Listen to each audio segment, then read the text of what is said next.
Hi guys, welcome back to Nina Gets It. I'm Nina, and thank you so much for joining me. I want to say thank you so much to Clarissa Partlow. Shout outs to you. She reached out to me yesterday and told me that she saw the first video, and she told me that she really enjoyed it and that she wished that there was a community of women like that and a channel that addressed the things that I addressed when she was raising her sons who are now grown. And that meant the world to me because I know you can relate, not just as a viewer, but if you have a project you're working on, sometimes you're wondering, am I missing the mark? Am I on point? And it's a blessing when you get confirmation. So kudos to you. Thanks for engaging the content and thanks for your feedback. I am not the kind of vlogger who's fake and is like, everything is for you, everything is for you. However, I do feel that it's important to offer value that is valued, and you can't do that without engagement and without taking advice, taking suggestions, and hearing what people's opinion are and what people are saying. So, kudos to you. I'm going to get right into this video, and I want to tell you this. Today's video, I want you to think about creating an opportunity for yourself that will pay you in more ways than one.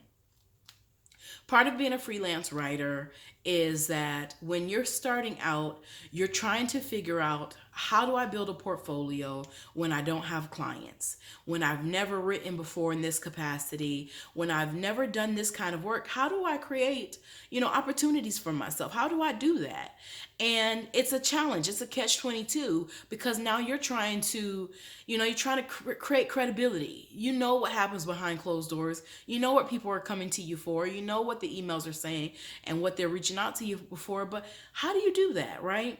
And then the catch 22, the flip side of that is, how do I have clients without a portfolio?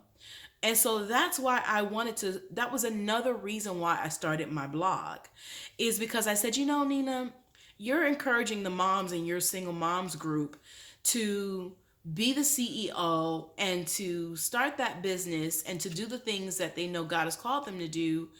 But you, of all people, know what it is to start fresh from scratch, have nothing to show for it, and have to establish credibility. So I said, okay, not only make your blog about serving your community and having an ongoing conversation, but think about what you're doing for yourself and having to nurture this baby. You're having to curate the content, you're having to develop the content, hone it, edit it, and you're having to get outside of your own way and hear the heart of people who are reading and engaging the content.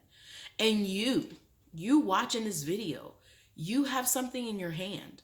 You may have a project, you may have an idea, you may have a poem book that you started, a journal that you started creating. You may even have an idea for a nonprofit. But for you, you're thinking you have to wait for someone to open the door. And I'm not saying that it's not necessary for other people to open the door for you, because I'm a big proponent of that. And my pastor talks about that often, especially when God leads him to teach us about, hustling from the inside, or tapping into our greatness. So I do understand the importance of collaborating and effective networking, effective relationships. However, when you're rebranding yourself and you're coming from a place of instability, or you're coming from a place and you're giving yourself a new chance to begin something all over again, you don't always have those things in line for you. Do you sit around, twiddle your thumbs, waiting for the opportunity? You can do that. Is I don't call that patient productivity. There's a term that I use called productively patient. That means I'm waiting on God. I'm trusting his process. However, I'm going to work with what's in my hand. I'm working my stuff right where I am in the season I am.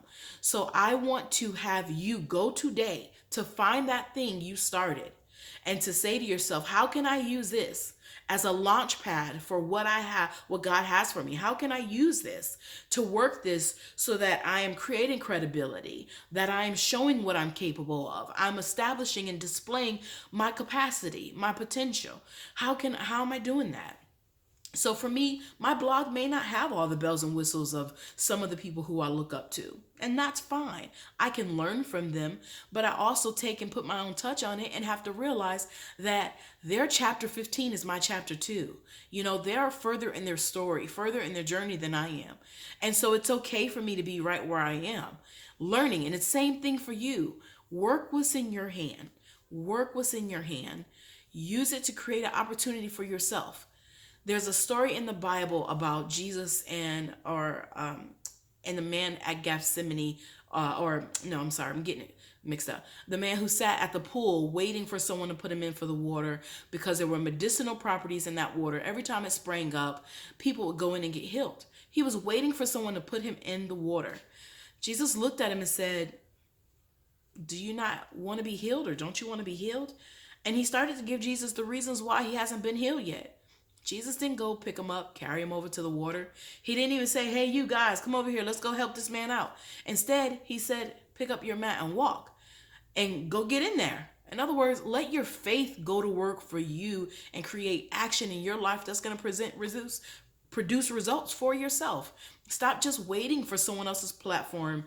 Build yours and establish who you are and work what's in your hand. That's my time. I went over about a minute or two. Please forgive me. I pray that you'll have grace. And I look forward to seeing you on the next video. I'd like it if you like this video.